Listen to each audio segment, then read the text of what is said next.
Assalamualaikum warahmatullahi wabarakatuh. Perkenalkan, nama saya Irma Yuliana, NIM 19 203027, Prodi Perbankan Syariah. Nah, pada kesempatan kali ini saya akan membahas mengenai adu kinclong Bank Baraset Jumbo. Nah, sampai saat ini masa pandemi COVID-19 masih menjadi tantangan perekonomian global maupun perekonomian di dalam negeri. Dari data per November, total COVID terus bertambah membuat aktivitas ekonomi terhambat. Indonesia pun turut mendapatkan dampak pandemi tersebut, salah satunya di bidang perekonomian. Sejak memasukkan data pertumbuhan ekonomi yang negatif sebanyak 2 kuartal berturut-turut sejak 6 bulan terakhir.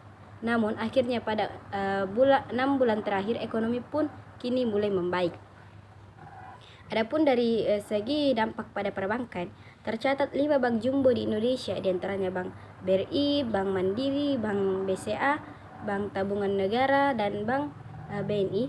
5 bank dengan aset terbesar tersebut telah merilis laporan keuangan per kuartal 3 pada 9 bulan terakhir ini. Laporan keuangan memiliki peran yang sangatlah penting untuk para penggunanya, terkhusus bagi para investor pasar modal untuk mengetahui atau menggunakan laporan keuangan sebagai sumber analisa terhadap kinerja bank-bank mengenai permainan saham.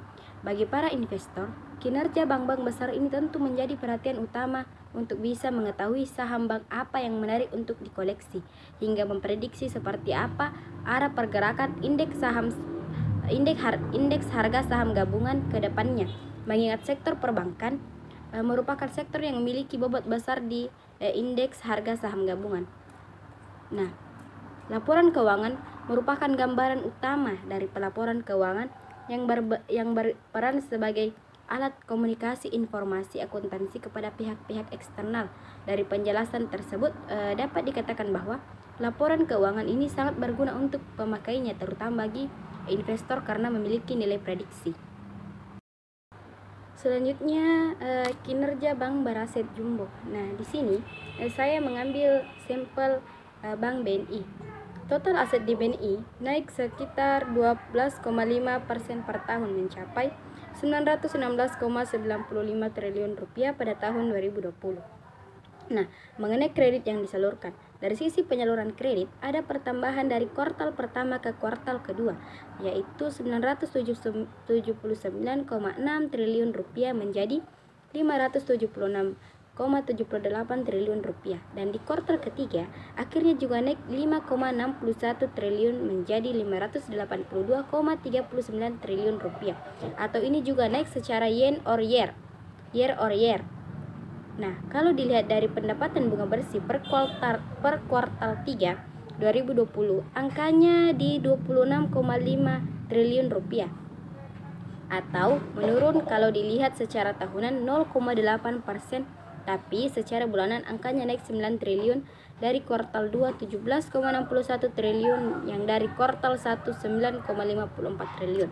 Nah, mengenai dana pihak ketiga yang dikumpulkan. Nah, dari sisi DPK yang dikumpulkan di kuartal 3 ada kenaikan 21,4% secara year on year dibanding tahun sebelumnya menjadi 705,9 triliun, bahkan meroket sampai 42 triliun rupiah. Nah, dibandingkan dengan kuartal kedua yang di angka 662,38 triliun rupiah, dan dari kuartal pertama menjadi 635,75 triliun rupiah. Tapi kalau dilihat dari realisasi terakhir laba bersih, ternyata BNI menjadi satu-satunya bank yang mengalami penurunan laba bersih secara tahunan yang mencapai 63,9% per kuartal 3 2020 menjadi 4,32 triliun. Lalu kalau kita lihat dari kuartal kedua ada juga penurunan, walaupun memang hanya sedikit, sekitar 140 miliar rupiah saja. Nah, dibandingkan dengan bank lain yang mengalami peningkatan pendapatan, ternyata BNI mengalami penurunan. Kuartal kedua itu ada di 4,4 triliun rupiah. Kuartal pertama pada tahun 2020 4,25 triliun. Menurut perusahaan, penyebabnya itu karena pembentukan pencadangan yang lebih konservatif dinilai menjadi alasan turunnya laba bersih BNI. Nah, pada tahun 2021 Kredit yang disalurkan BNI yaitu per Juni 2021 mengalami pertumbuhan sebesar 4,5% year on year menjadi 569,7 triliun rupiah.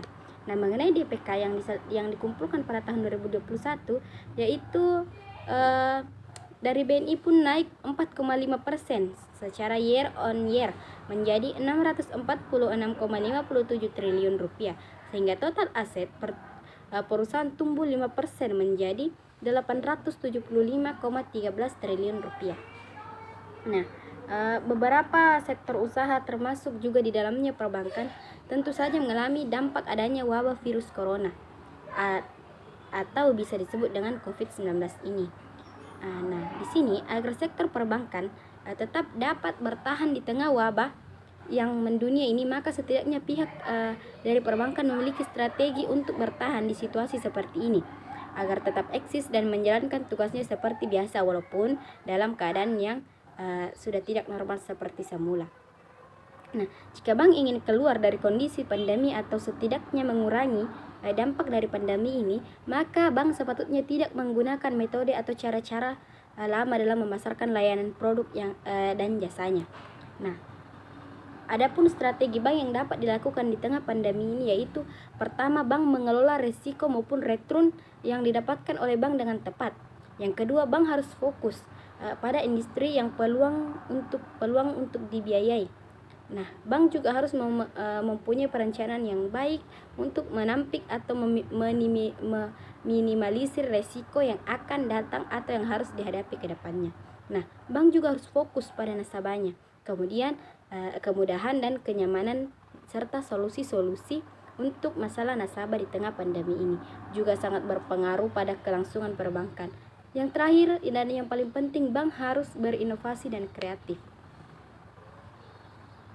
Itu saja yang dapat saya sampaikan mengenai adu kinclong Bank Baraset Jumbo.